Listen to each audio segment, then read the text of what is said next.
धन्यवाद सभापति महोदय। श्री राजकुमार संगवान जी।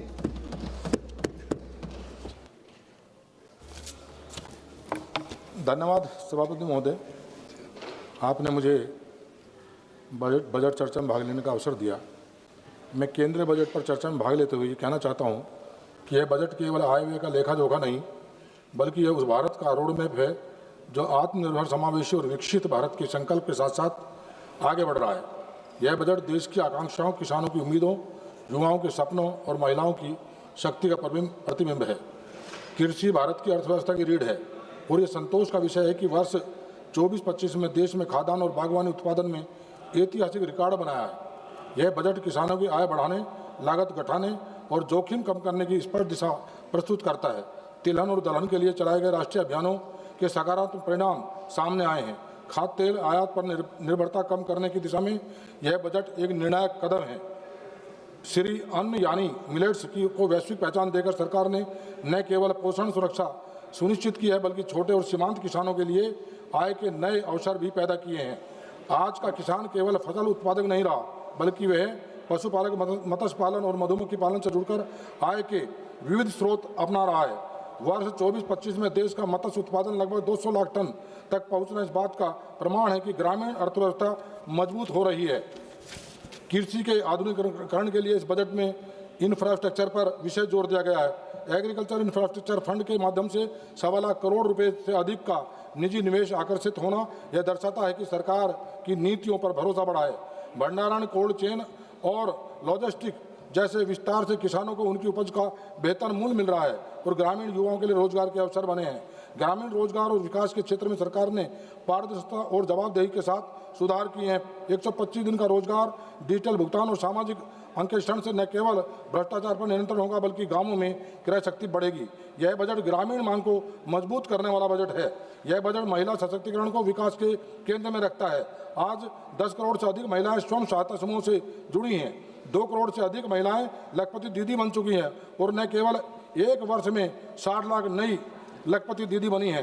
नमो ड्रोन दीदी योजना और स्वस्थ नारी सशक्त परिवार अभियान यह साबित करते हैं कि यह बजट महिलाओं को लाभार्थी नहीं, नेतृत्वकर्ता बना रहा है। राष्ट्रीय सुरक्षा और आर्थिक मजबूती एक दूसरे के पूरक हैं। यह बजट स्पष्ट संदेश देता है कि भारत सुरक्षा के साथ समझौता नहीं करेगा।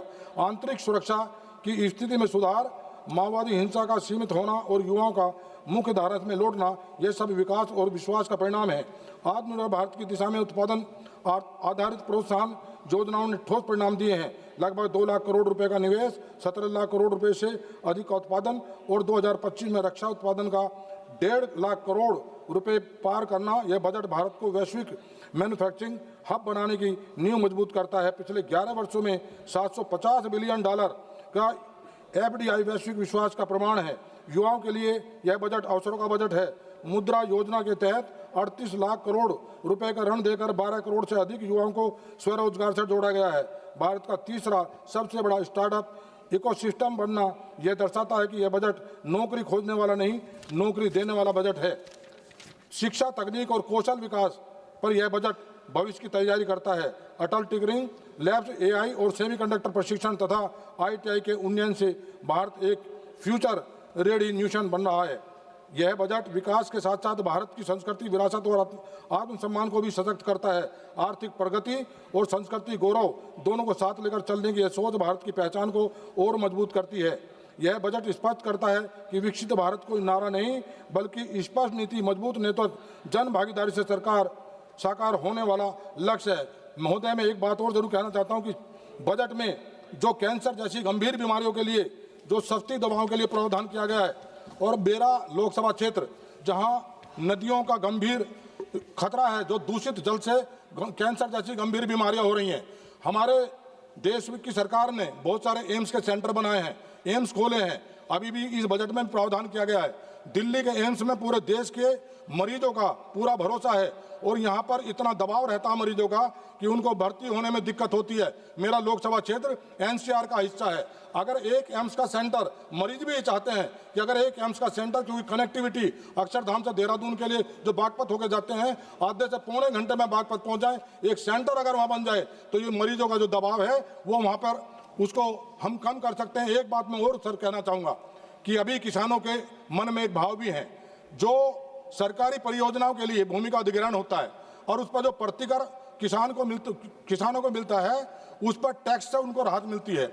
और जो अगर उसी परियोजनाओं के लिए, सरकार की परियोजनाओं के लिए अगर आपसी समझौते के आधार पर जमीन को लिया जाता है तो उस पर किसान को से टैक्स वसूला जाता है। अगर इसको भी उसी अधिग्रहण के दायरे में ला दिया जाए तो बहुत बेहतर होगा। एक बात और मैं कहता हूं, अपनी बात समाप्त करूंगा, कि मेरा क्षेत्र गुड़ शक्कर की पहचान वाला क्षेत्र है और किसानों के लिए गुड़ शक्कर के जैसी हमारे यहाँ अगर एक हब वहाँ पर ये कैसे जोन ये कैसे गुड़ शक्कर के लिए निर्यात का जोड़े करके बना देंगे तो किसानों की आय बढ़ेगी, आमदनी दुगनी होगी। आपने मुझे ये कैसे मालूम होगा कि आपका गुड़ का क्षेत्र है जब तक माननीय सदस्यों को खिलाएंगे नहीं? बताइए। आपने मुझे मौका दिया, बहुत बहुत धन्यवाद जी, धन्यवाद। श्री आर सच्चिदानंदम